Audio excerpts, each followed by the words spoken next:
time to strap in and get ready. The leaders in NRL SuperCoach are incoming. Bringing you the ultimate insight to help you win your leagues and climb up the rankings. You're now listening to the Insight NRL Show with your hosts, Brain, Metrics, and Whisperer.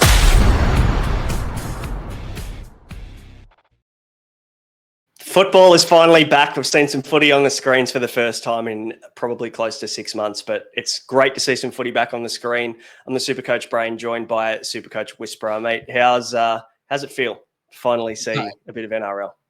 How good to see a couple of SuperCoach relevant players as well. But no, it's good to get some footy back. But it's bittersweet because it's come and gone. We only got 2 games, so I feel like I've been given a Christmas present, but then having it slightly taken away from me. But no, mate, it's unreal to get some footy back.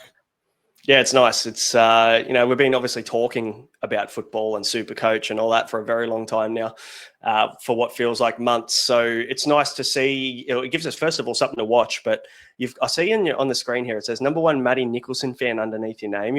Is it fair to say you were pretty impressed with what you saw?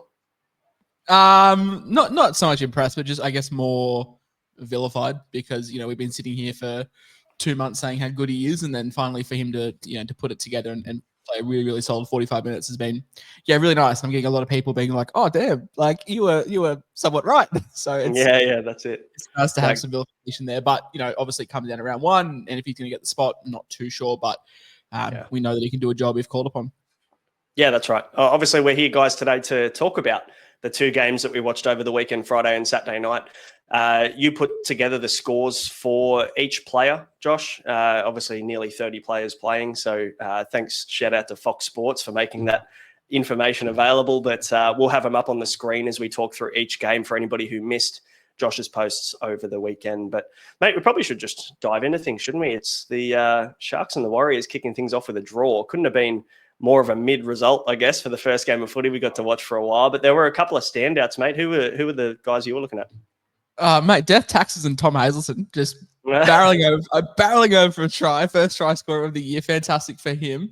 But yeah, if we get those scores up, we can go through them. But yeah, he top scored with a 76 and Jaden Barrow with a 67. He seems to be always amongst the top SuperCoach scorers for trial games. It's just unfortunate for him that he's behind Brailey, but there's plenty of clubs that could use him.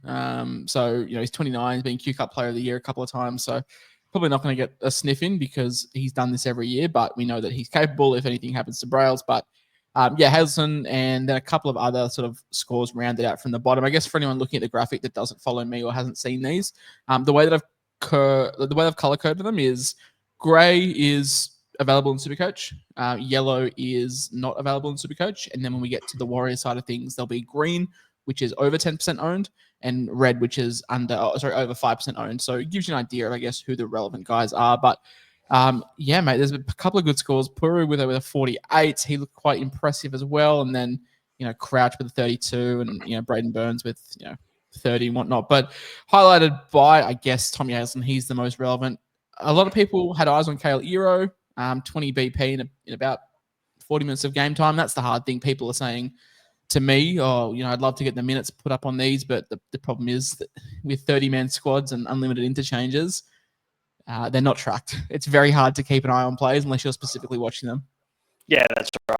When players can come on and off whenever they want, it's nearly impossible to track it. But in saying that, I guess the main thing, we're not for the Sharks looking at any of these guys as genuine options in SuperCoach. But in saying that, does Beryl, his performance, translate across to maybe Blake Brailey and what we're expecting of him moving forward? It's hard to compare, obviously, apples and oranges when we're talking about players and skills, but the role itself looked pretty handy.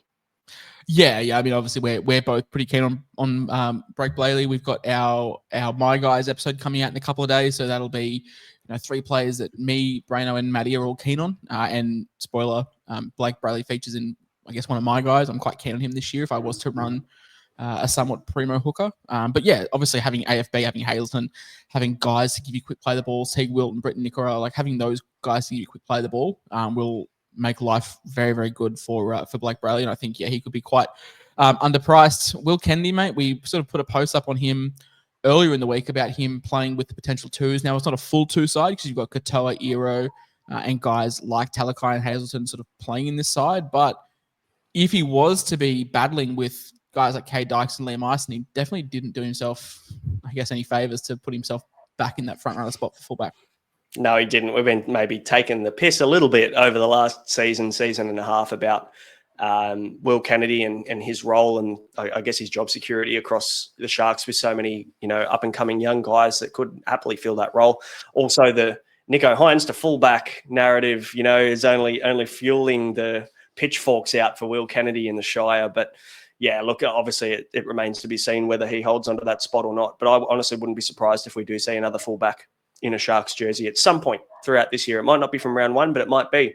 We get to the middle of the year and maybe they look another option or look another way. So, mate, we'll get the wires up on the screen. Hey, they obviously went down to the wire here with the Sharkies, but Charles Nickel-Klokstad looked good, didn't he? I said in the chat the other day, it's tough to watch him though as an owner because I feel like the bloke he puts his head where other people don't put their feet.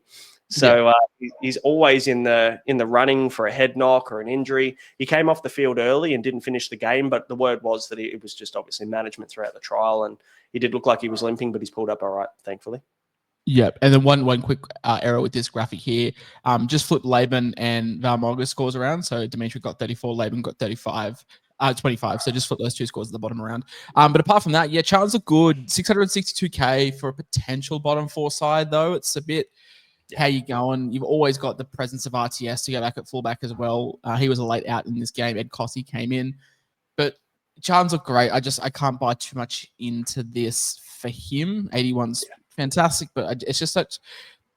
If it was 460, then with flex, I think we can give it a genuine look. But for 660, that's the same price as Pappy. I know you and Matrix are both keen on Pappy. For 80K more, you can get Walsh, and then for 90K more, you get Drinkwater. So it's like you go up the ranks, and I prefer them over guys like Chance.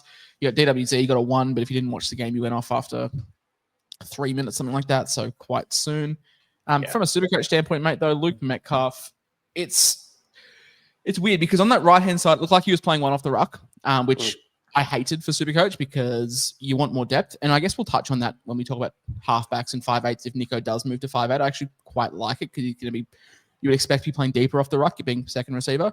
But for Metcalf, him on the right was playing one off and it didn't look fantastic from a Supercoach standpoint. But when they were swinging left, which is probably going to be their danger side going left this season, he looked really good. He was playing second off the ruck, getting involved quite well, hitting runners on short holes, turning people inside. Looked good. He kicked a 40-20, kicked 2 goals as well. So 38 there. That's fine for me. People are sort of umming and ahhing. Mate, that's a couple more points. That's what he's priced at. So I don't think the Warriors are going to be scoring 1 million points, but the most positive thing to see was him and Adam Pompey on the field together and him taking the goal too. 100%. There's plenty to like about Luke Metcalf. I think we can add in also, you said from a Supercoach perspective, I'm sure most of our viewers or some of them will give fantasy a crack this year, maybe even Dream Team. And obviously kick meters are very important in that. And Luke Metcalf had 366 kick meters and Tamari Martin had 25.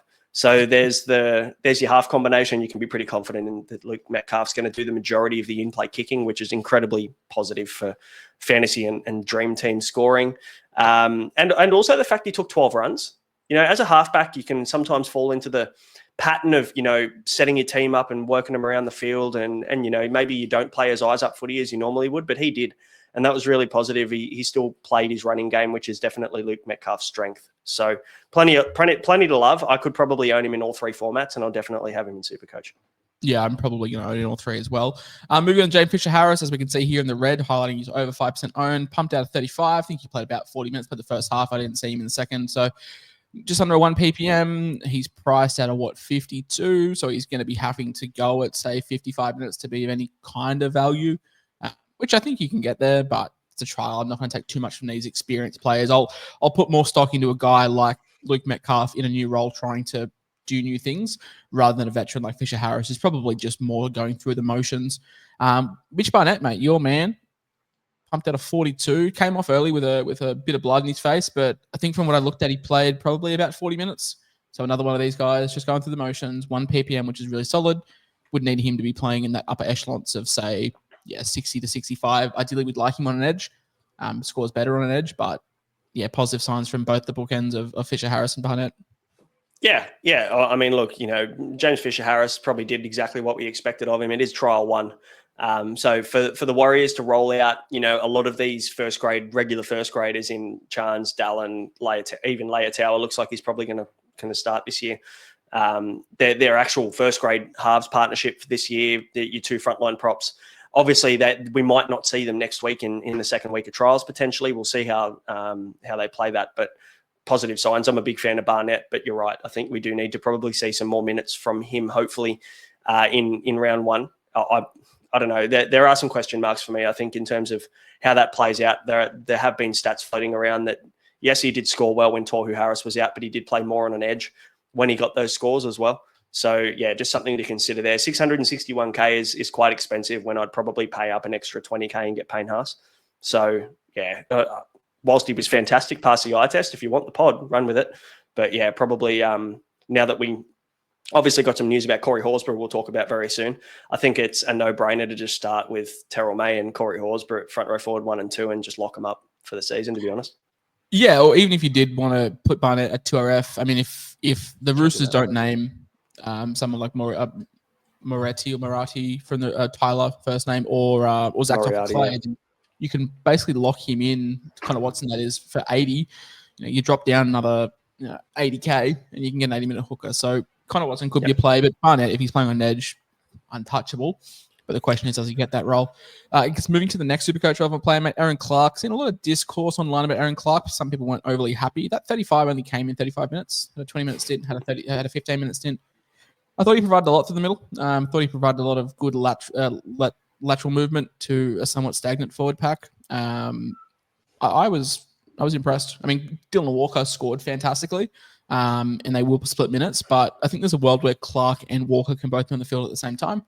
And as the trials progress, we'll watch Aaron Clark more closely, but he's a guy that provides value at 2RF because if you are running a Terrell May and a Corey Horsburgh, you probably would like some flexibility if one of those are on a bye, suspended, or out of form. So Aaron Clark's a guy that I'm very much watching closely, mates. I guess, what did you make of his performance? 35 in roughly 35 minutes. Yeah, he's one of the guys that hasn't left my team all of preseason. So as soon as we found out Tohu Harris had retired, Aaron Clark was straight in for me, and he hasn't left. And that was enough for me to see what I needed to see to lock him in for round one. I'm pretty confident now that he'll stay there. Obviously, with Webster talking so highly of Aaron Clark in the 13 as well, calling him having a very similar game to Tohu Harris is the one that, obviously if you're looking for a plug and play replacement for one of the greatest, locks in the game. I mean, if you're getting compared to Tohu Harris, he must be doing something right. So for me, yeah, he was great. I think he does provide that versatility through the middle. He's got a playmaking game as well. So hopefully he can open that up like Tohu Harris did for the Warriors over the last few years. But plenty to like about Aaron Clark, and I'm pretty confident moving forward that I'll start with him. But another guy, mate, that's very Supercoach relevant and nearly basement price at 230K is Val Malga. He ended up with, was it 34 Supercoach points? Yeah, just let him and Laban score around, so 34. He was fantastic, wasn't he? He had the arm free a fair bit, which is really positive. So there's some points to be had there in, minimal minutes, to be fair. Arm free, quick feet at the ruck too. Loves a tackle bust, loves an offload. Pretty much their second try you can put down to him. He made a really, really good run and got a very, very late offload. And then the ball went through hands and the Warriors, opened them up and scored. So you can put that one down to almost a try contribution for Valmaga. He was really, really good. Don't ask me for minutes because I didn't track them too hard. But 7 runs, 54 run meters, 22 post contacts, 6 hit ups, good play the ball speed. I'm just looking to the NRL stats now. And then in terms of tackles, yeah, very much involved. 13 receipts as well, which is handy for a bench impact player. I think he's going to provide a lot of spark off that bench. And at 232K, if we don't get a guy like Tom Kant or we don't get a guy like Jack Wasewski, then you can pivot to them and make a bit of coin. Just back on Aaron Clark as well, mate. I just want to highlight in 35 minutes, he had 10 runs, 97 meters, 34 post contacts, 3 tackle busts. So pretty good efficiency in 35 minutes. I think that will only increase as his role becomes more secure and the game time increases. But yeah, both him and Dimitri are very much on my radar for both of the options for round one. For the bench, mate, not a whole lot to really chat about. I mean, good to see Jet Cleary come on and play some first grade footy. Sam Healy, I thought, was really, really good. So it could, pose a question: do they run a 3-forward bench, which would make the likes of Dimitrik and Aaron Clark and Barnett and Fisher Harris much more viable if they are running Wade Egan as a 9 with a backup such as like a Freddie Lussick or a Healy. But yeah, Healy definitely stole the show in this trial. And then Dylan Walker at 49. I think it's going to be a really good 1-2 punch between him and Clark. Can you start with Walker at all? At what is he, 464K, or is it just the fact that Clark is 30 or 70K cheaper? The fact, I mean, you look at the scoring, and Walker scored 49 and seemed to do it relatively easily. He's got a really super coach friendly game, doesn't he, Dylan Walker? So obviously he's the more experienced in that role. They used him a lot through that role, and they even started him in the lock position last year. So it just depends. It's hard to know from trial one. Obviously he came off the bench in this game, but that doesn't really mean much, especially in trials. So I don't want to go and put too much stock in Dylan Walker. We'll talk about players coming off the bench in the Raiders game, and I think it's probably better. That could be positive. Because it shows you that that's might be their role rather than shoehorning them into a starting position. We'll talk about that. But really, really interesting. I think just for the money, I prefer someone like a Seyfarth or a Kelmer that we would assume is probably locked in for 80 minutes in a more attacking position. So, mate, that was the Raiders and the Sharks, 12-all. Not setting the world on fire, but it's good to get the footy back before the next game, which was a bit of a thriller, mate. The next game was definitely all action. It was the Panthers 16, the Raiders 22. The Panthers definitely made a bit of a showing for this one at the back end. I guess this one had a couple of Supercoach talking points as well. We've got a couple of first-grade regulars like Dane Laurie, Asu Kapoa. We've seen Brad Schneider play, Preston Ricky, Mav Gaia. All those guys have shown flashes, but it was the guys that are highlighted here. So I guess the first battle, Jesse versus Casey McLean. I thought this one was a bit of a 10-8 round in boxing. I think this was a pretty convincing win to Casey. Yeah, look, I think so. I put a post up last night stating that I think that Casey won the battle of the brothers, so to speak. But yeah, look, I mean, pretty impressive for the most part. I think, he did have 3 errors though. I think that might be the one maybe tick in the box that goes the wrong way. But in saying that, he was very heavily involved. To have 32 in, I think 45 minutes it ended up being. I guess the one thing I was looking for was how involved he got in the attack, and he went looking for the ball a lot, which was positive. The one thing with the kick returns was that he was palming it back off to Laurie a lot instead of taking the run back up himself. So that was probably one little concern I had with him. But in saying that, look, I think being on the left wing at the Penrith Panthers in a system where the ball's going to get to him, the base was good last year in the centres. I'd expect that to probably be even better on the wing this year. Casey McLean's a guy, and maybe we're giving away all of our my guys before the episode even drops out, but Casey McLean was one of the guys that I was really keen on this year. Hopefully, and I think this has probably cemented him in my team. What are your thoughts? Yeah, so had tied for the most runs for the game, had 12, and Mariota had 12 as well. Had the most run meters in this game, had 115 run meters and 12 runs. Had the second most post-contact meters for the Panthers as well with 34. So definitely involved in attack there. So I think, he was good under the high ball. There was a kick that was put up in the first half, and he got absolutely battered coming down off it, but still hung onto the ball. So that was quite impressive there. And they were looking to go his side as well. So 32 points that included 1 line break. So take that off. He had 22 in BP compared to his brother, who had 20. Obviously, we'd love for Jesse to start 100%. 200K cheaper, 220K cheaper. So we'd much prefer that. But I do think it's Casey's to lose. And there's people out there on social media that are saying he's got no chance of playing, which I find very interesting considering he finished the year there. But we'll cross that bridge in round 1. But on that, mate, I'm impressed with Jesse. Casey had 32 with a line break. So Jesse with 20 without a line break, I think is also encouraging signs for him as well. But I guess the man that I guess everyone's talking about, Isaiah Papali'i, concerning that he was playing on the left. We would have wanted him on the right outside of Cleary. I'm not too worried about the production because he's not going to get the best quality ball from Jack Cole and Brad Schneider. It's going to be different with Blaze and Nathan there. But 26 in about 45 minutes, got folded by Scott from the Raiders and got folded by my boy Matty Nicholson as well. What did you make of IPAP in 45 minutes? I don't know how many people will get offended by what I thought, because I honestly wasn't that impressed. I think maybe we have high expectations. Maybe we're thinking back to 2020 2, I think it was, where it was, he was running off Mitchell Moses' hip. He looked like a bloody Hall of Famer. He had a cracker of a year, and I think we've probably just regressed back to the mean of what we're going to get from Isaiah Papali'i moving forward. He'll be a 550 to 600K player, and that's probably what we'll get from him in 2025 as well. I think he'll be great. If he is on the right edge, that changes my opinion, but on the left edge, I'm much less interested off Blaze Talangi's hip as well. Like if we assume he's going to be playing at 5'8", starting at 5'8" this year, I'm great runner of the ball, but we saw what Jaden Campbell did to David Fafita last year, and I think we're probably going to see a very similar effect if Isaiah Papali'i is on the left edge outside Blaze Talangi. Yeah, and I think people forget just how irrelevant Panthers edges have been. Like the last Panthers Supercoach edge that I can think has been relevant is Bryce Cartwright back in 2016. Viliami Kikau had a decent year, I think it was, in like 2021 before he moved on. Yeah, but that's 2021. Like, how much stock can we put in COVID ball? That's the only concern. Like, apart from Cardi, when he was the greatest player of all time for 12 months, it's hard to really look at these Penrith edges and be like, okay, well, they're the studs. They all, the edges, the centers, the wingers, they all average 60. So it's all, well distributed. So I don't know. I just can't go near IPAP, not without a Jewel, and the fact that I can get Connor Watson or even a Preston, who I think's got a better ceiling and a better floor for a little bit more as well. Yeah. Apart from that, mate, not a whole lot of relevance for the Panthers. Couple of bench guys played okay. I mean, Farley had a nice try. Scott played okay, but you can see a lot of these guys in this Panthers bench are highlighted in yellow, signifying they're not in Supercoach. I'm not going to spend a whole lot of time talking on them. The Raiders, however, had, I guess, some interesting talking points. You got Albert Hopewade. I thought he was one of the best players for the Raiders.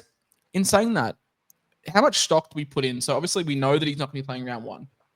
We expect that Xavier Tamale will be named on a wing.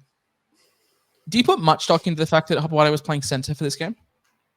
A little bit, yeah. I mean, look, I don't think Albert Hopewade is a worse winger than Jet Stewart and Asamoah. So for me, I was lucky impressed with Jet Stewart as well. He's a big boy. Yeah. He is absolute 100%. He's very good. But in saying that, look, if they're going to use him at centre in a trial, they clearly wanted to see what he looked like there in that position. They're not going to go and just play him out of position randomly with a bunch of, reserve graders. So for me, but there's every chance he probably could start at centre in round 2. But I guess then we talk about who misses out, right? Because Matty Timoko is not going anywhere at right centre, and left centre, you would naturally assume it was Seb Chris's to lose. Yeah, I mean, I'm not a Seb Chris guy, but it seems like Ricky is. So I don't know. Yeah. I don't know what to do with Tamale. Like, if I told you right now, you have to pick your side and you can't touch it, are you starting with Tamale? Nah, I don't think I am. Yeah, I don't know. I honestly don't know. Chevy Stewart was okay. Jet Stewart was big. But mate, Ethan Sanders, I thought he was unreal. I put this on Twitter. I was like, maybe Fogarty not re-signing is the best thing that's going to happen to them, because you're going to have, in maybe 3 years' time, you'll have a spine of KOX, Ethan Strange, Ethan Sanders, and another man that we'll talk about in about 45 seconds. Mm-hmm. But Ethan Sanders, we know that he was training with Fogarty in some post-session stuff. If there is a world where Seb Chris isn't named round 2, you may be seeing Ethan Strange move to centre, but it's a big ask to put on Sanders to come straight in. Yeah, I think Parramatta fans are going to be spewing that they had to let this guy go. But to be fair, they had no choice. You're not going to obviously move on. No, I mean, as good as he is, he's not Mitchell Moses. Like, that's just... No, of course not. In saying that, though, you see Dylan Brown now say, I want to get out. I think they'll probably want to maybe go back in time and keep Ethan Sanders around as a little bit of insurance there. But yeah, look, those things happen. But no, he was fantastic. He's going to be a regular first grader and one of the guys we're talking about very consistently in not just Supercoach, but just in NRL circles for many years to come. Very quality, very talented half. I was also very, very impressed with Martin. Now, don't ask me which one, because I think all 3 of them were very, very good. I think Miles Martin was probably the pick of the bunch. He's owned by like 14% of people. I think that's purely because he's bottom dollar forward 2RF dual. But I think all 3 Martins played really, really well. I mean, you got Miles at 13 is probably the most relevant. But yeah, all 3 of them played fantastic. No colour around my boy, Matty Nicholson, because he was 4.5% owned at the time of me making the graphic. I'd love to go and have a look at what it is now, but 35 points, mate, in about 45 minutes. I put up a post on Twitter, basically hyping him up. 75 run meters, 32 post contacts, 7 hit ups, 32 tackles, 0 misses, 1 tackle break in 44 minutes. He was every bit of a first grader. I honestly thought he didn't look out of place at all. He looks like a Canberra Raiders edge. Boring as fuck. Won't let you English. And English. English. What? Yeah. No, quality. Very, very good. Good call from you. 4.8% owned he is right now. So there's have been some people that have jumped on. Yeah, that's it. So nearly in the red for your graphic, maybe for the future weeks if we can see another game. Yeah. What do we do? Do you think where do you think he lies in this Penrith side? In this Canberra Raiders side?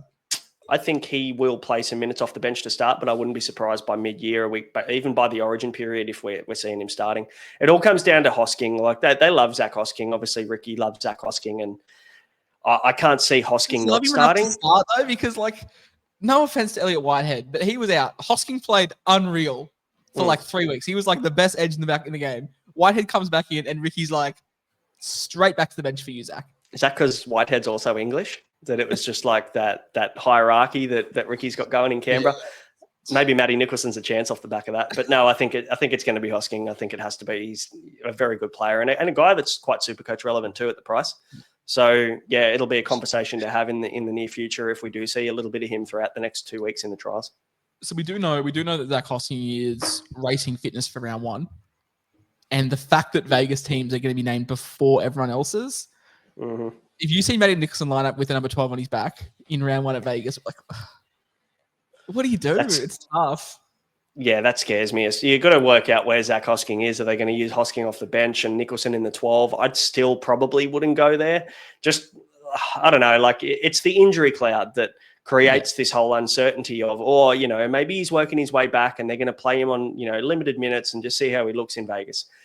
The long flight to Vegas is also a factor for Hosking and anybody who's injury affected as well, because that can't be good for their recovery. So there's so many, and we're talking Ricky Stewart's team here. Remember, there's a bit of movement that goes on. I think for anyone as well that I guess isn't as well versed in Super League as maybe others, Matty Nicholson has not really been an 80-minute back rower. I do want that known. He's been more of a 55-60 guy. Put that down to the fact he was 18, 19, 20. Or put it down to the fact that he's got a shit motor. I think in time that will improve as he gets older and as he plays more NRL standards, a bit quicker, more demands to be physically. But no, as much as I love him, I don't expect an 80-minute role. Even if he starts, I don't expect an 80-minute role for him straight away. So it's probably more 60 to 65, and I'd rather pay $450. I'd rather pay $100K more for him in round 6 when I know what that role looks like rather than guessing in round 1. So let that one go. And we saw 60 minutes before the kickoff, mates. The Raiders had, I guess, one really important switch from a SuperCoach standpoint. We saw Packer come in and start at the 9 with one Owen Paddy coming off the bench. And a lot of people sort of were like, well, that's the end of Paddy. It's done. But for me, I guess I found that more positive. And that, as weird as that sounds, because it showed me that, look, he's not starting over Danny Levi. But let's not. Let's take our SuperCoach hat off for a minute. Let's be realistic. He's not starting over Danny Levi. But the fact that Ricky was like, all right, I'm going to bring you off the bench, said to me, that's your role in my first grade side. Mm-hmm. Show me what you can do. Now, he couldn't have done much more. Oh, he was in everything. How good was he? How much better did they look when he got on the field? That's probably the big thing for me. And obviously that when you're an NRL coach, that's what you're looking for. You're looking for impact. You're looking for a positive impact on your team's performance. They just look quicker around the ruck. He's obviously got big raps as well. A very good player coming through. I think we're going to see a lot of him in first grade. I don't think he starts over Danny Levi. I agree with you. I honestly wouldn't be surprised if he did start to, maybe we see a little bit more of an even minute split with Danny Levi and him seeing 40 each. I don't think it starts that way, but I think there's every chance by the end of the season they could be sharing minutes pretty much evenly. 70 points, 2 tries. I mean, pretty solid. Did everything we needed him to. But the question for you, Josh, is 198K. We know he's coming off the bench. We know that Ricky plays two hookers for the most part, and it's a bit of a fucking train wreck for the majority of seasons in past. But is he good enough to score enough points for you on your bench, or does your bench hooker not even matter in terms of your scoring output as long as they're not an AE nightmare for you? Well, I just had a look. So Levi averaged 44.5 minutes last year. Probably bumps up to around 55 for the first 6 weeks or so, just to give Paddy some time to gel in. And you mentioned the 2 tries, and I don't want everyone to get sucked in because Brandon Piacora scored 2 tries last year and scored very similar. But for me, what was really impressive was Paddy's very first touch, quick play the ball, 45-meter kick in the corner, and he was the first one down there. He led that kick chase, and he was very, very solid in defense. So the tries are fantastic, but for me, it was all about effort, and we know Ricky appreciates that. But on a Supercoach standpoint, I don't know, because for 30K more, you can get Corey Pakes. Now, Corey Pakes has not been good. I think I put stats up on X that he averaged something like 38 points a game in over 60 minutes, which is not good. When you talk a little bit more, I'll get the official stats up. But at 100, what do you do? Because I probably just take Pakes, and it's the same. I guess it's the Jack Kosecki debate as well. It's like I'd rather take the shit player with the better minutes than the better player with the shit minutes. I don't know. Yeah. What are you doing with Paddy? Look, he's in my team right now, Paddy. My hooker too. It's hard because I don't know whether he's going to be an AE nightmare for me. I think there's going to be enough minutes there for him to score anywhere between 20 to 30 most weeks. I don't think that, and he's going to be a very slow burn. I'm not expecting him to make 200, 300K. I'm expecting him to be an enabler for me to get the extra players that I want in my team. And it just depends on where I want to spend my money. Because at the moment, there's a couple of 2RFs, one of them specifically that's over 600K that I really like in my team for my team makeup right now. And I can't make that happen without Paddy. So, and also Pakes has never been convincing. Does Madge unlock him? So I was literally about to say, so in Corey Pakes' career, and now Corey Pakes is no spring chicken. I think his data dates back to about 2019. So it's been a few years. In that career, he's only played 7 games over 50 minutes. So he's played 2 games over 60 minutes for a 41.5, which was a 49 to 34. Games over 50 minutes, he's gone 29, 37, 54, 41, 27 for a 38.5. Look, he's priced at 23. So if Corey Pakes starts, you're going to get, I would say, 12 points of value at the worst. But yeah, nah. I don't know. I don't love it. I guess the thing with Pakes is he gives you a hard exit, which would be round 10. Yeah. But I don't know. It's like, is that worth, if I told you that Corey Pakes at, 230K will average 40 in 9 weeks, would you take that? Or would you take 190K on Paddy that may average 25, 30? I think if you could tell me that Corey, if you could tell me Corey Pakes average 40, I'd take it. But I don't know whether it does. And it just depends on what the bench looks like for the Broncos. Honestly, is Moser going to be there? How are they leaning? Are they looking at a 4? I doubt they're going to obviously play a 4-forward bench with Pakes starting at hooker, but there's just way too many question marks at this point of the season. We've still got 2.5 weeks left before the season starts. So plenty to look at, but Paddy looked good from a footy standpoint. The problem with that is the fact that Paddy's team list will be a week earlier. So we're going to have to be putting a lot of faith in the last trial for the Broncos to see what their bench makeup is. And that will probably swing my decision whether I go Paddy or not. And it also comes down to how much I trust Sandon Smith, because you're pretty much forcing yourself into starting with Sandon Smith every week, which in my old setup, spoiler alert, I've put money aside to potentially have a Cronulla potential dual position 5'8" if he gets it. I don't know how I feel about that. But Braden Trindle already has the 5'8" dual, man. Oh, yes. But if I do go Hines at 5'8", then he gets the dual, and I go Duffy at halfback, and all reports is he's won the spot, you're forcing yourself into playing Sandon Smith at hooker 1, which in a perfect world, I either have him at halfback 2 or hooker 2 with Brendan Hands, because I just feel more safer, more safety with Hands there. But with this flex, I guess you can take more of a gamble. But it's tough. It's tough because, you start with Sandon Smith and you start with, Paddy. And what happens when Tom Starling plays 65 minutes in New South Wales Cup, has 45 tackles, a try assist, and looks really good. And Ricky's like, okay, well, I could use him off the bench. And then all of a sudden, Paddy's back down. So it's never fun with Ricky. And for anyone playing Supercoach for the first time, we call this Ricky Roulette, because you never know what's going to happen. Spot on. It's hooker problems, and nothing has changed in the last probably 2 or 3 years. Where last year I had. This is why people are like, oh, Harry Grant was shit last year. Oh, he wasn't. But Harry Grant is 80 minutes every week. Not a doubt in the world. And this is why I'm keen on Blake Brayley, because it's like it's going to be 50 to 70 and nothing in between. Yeah, that's right. But I'm sure there's plenty more. There's 2 weeks more of football of trials to look at and dissect. So I'm sure our teams are going to change a fair bit. Guys, before we wrap this one up, we haven't really talked too much about the World Cup or the NRL Ultimate Fantasy Coach competition. So very quickly, if you're interested in jumping and getting involved in the World Cup is back for year 2. If you think you're the best super coacher in the world, you can take us on in NRL, AFL, BBL, and NBL SuperCoach. We collate all of the rankings and put them together, and the person who wins will take the cash. It's only $25 to enter as well. So if you want to get involved, you can just hop in the Discord. There is a channel devoted to the World Cup that you can see all the info in. You can hop in my DMs and ask any other questions. And exactly the same, Josh, goes to the NRL Ultimate Fantasy Coach competition. We've named it. Shout out to, I think it's Crafty Fat Boy is his YouTube, which is the best YouTube ever. For coming up with the name. I think we all really like that one. So you get free entry, my friend. I'm sure you're watching this one. So hop in our DMs and we'll get you involved. But Josh, tell us a little bit more about it.